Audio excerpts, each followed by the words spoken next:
So many of you have been asking me about this now, and now it's finally time. I'm going to show you the method I use for that green glow.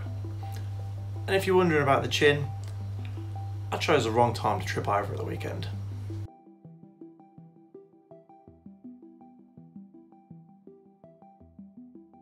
Now I've already gone through how I did the body armour and panels on my guys in a previous video, so for the returning viewers, I'm going to save you the boredom of watching me base coat everything a second time.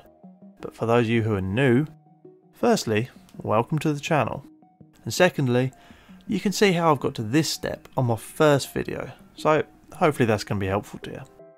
Now the first step, as I've done in my other glow videos, is to lay out exactly where that energy glow is going to reach out and light up.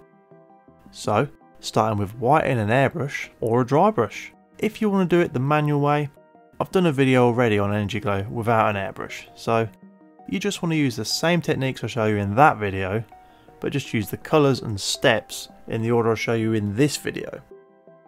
So yeah, with white in my airbrush, you just want to light up each of those orbs on the gun and let the white spread out away from the centres and give you a nice soft fade around each orb. You just want to pass the white across the gun too, just catch all of those edges that are facing directly towards the light source as well. And then just add a little glow on the chest symbol and a tiny spray in each eye socket as well. Then once that's all dry and happy, we're going to grab some green ink now. Now green ink is transparent but ultra thin when you're spraying. So you need to be able to apply the lightest coats possible in multiple layers and then let each layer dry between each pass, and that's just going to avoid the ink running away and pooling in all the areas you don't want. You can see I pass this green all over the gun. I mean, I'm not worried where I'm hitting on those black areas, as the transparency of the ink means it won't be visible over that black base coat. But I'm just making sure I tint all of that white a deep rich green, and if you're doing the brush method, just pass this green over in light coats with a brush, again making sure you get all those white areas. Then we go for a second layer of white, and we're going to be much finer now. Just hit the core of each orb and then naturally let the spread of the spray pattern blend the glow out into that darker green. Once again, if you're brushing, I'd paint these centre orbs white. Just catch the edges of the rings around each orb as well, just to show the light reflecting off those surfaces. Now this glow will want tinting just like the other, but this time you just want to go a little bit lighter than the green glows before. So we're going to mix yellow ink into that green now, just to make a bit of a lime green. Now the ratio is totally your choice, but I've probably got about double the yellow I do to the green, as the green ink is so much more powerful than the yellow. And then just pass this over those freshly painted white areas just as before. I'm once again airbrushing, but you can glaze this with a brush, no problems at all. Whatever method works best for you. And then it's time for our final core layer of glow. We want this to be really intense and bright now, just to catch your eye and look lit up. So we're going to do the same technique for both methods here. We're going to go back with our white one last time, just painting the core of each orb again, and then do the same on his eyeballs and that little symbol on his chest. And then the magic of this effect.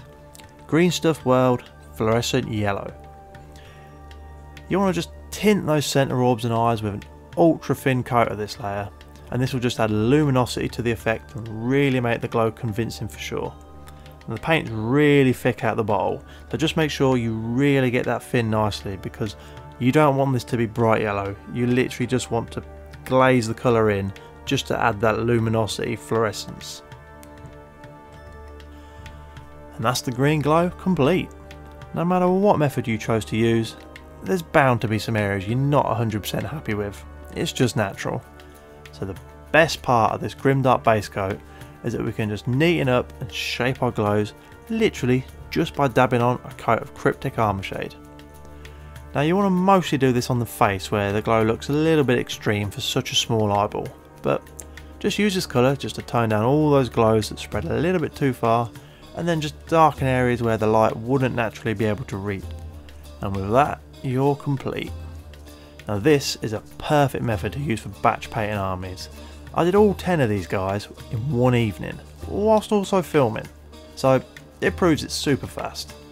And to be honest, I think that just looks so evil and intimidating. I definitely wouldn't want to meet these guys in an alleyway. Hopefully this video has been helpful to all of you. If you want to say a little cheers Paul, that was helpful.